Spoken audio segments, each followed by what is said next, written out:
अस्सलाम वालेकुम किसान भाइयों, अल्लाह आपकी मेहनत और मवेशियों में बरकत दे।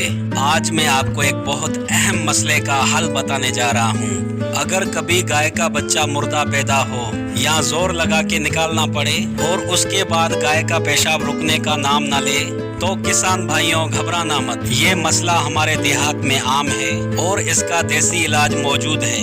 अगर आप पहली मर्तबा हमारे चैनल पाकिस्तानी बफलो हब पे आए हैं तो भाइयों अभी सब्सक्राइब कर लीजिए, ताकि किसान भाइयों आपको गाय और भैंसों के देसी नुस्खे मिलते रहें। किसान भाइयों खेती बाड़ी डेयरी फार्मिंग की ऐसी मालूमात आपको वक्त पर मिलती रहे। जब मुर्दा बछड़ा जोर से निकाला जाए तो गाय के अंदरूनी हिस्से में चोट लग सकती है। इस वजह से बार बार पेशाब आता रहता है और गाय कमजोर रहती है और गाय कमजोर होने लगती है। किसान भाइयों देसी टोटके की तरफ चलते हैं। देसी टोटका मरहलावार। एक सबसे पहले गाय को आरामदेह जगह पे बांधें ताकि वो ज्यादा हरकत ना करे।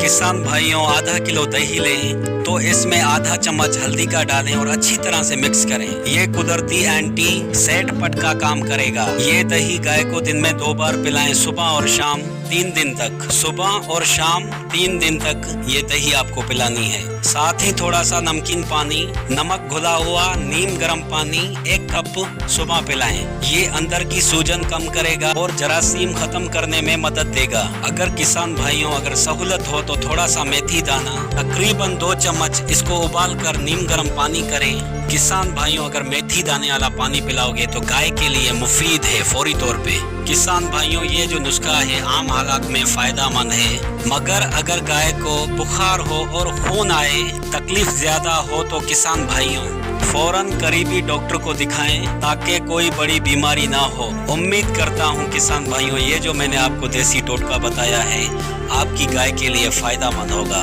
किसान भाइयों अगर ये मालूमात आपको अच्छी लगी हो तो वीडियो को लाइक करें, दोस्तों के साथ शेयर करें और किसान भाइयों हमारे चैनल पाकिस्तानी बफलो हब को सब्सक्राइब करना ना भूलें। अल्लाह आपके मवेशियों में बरकत दे और सबकी मेहनत रंग लाए।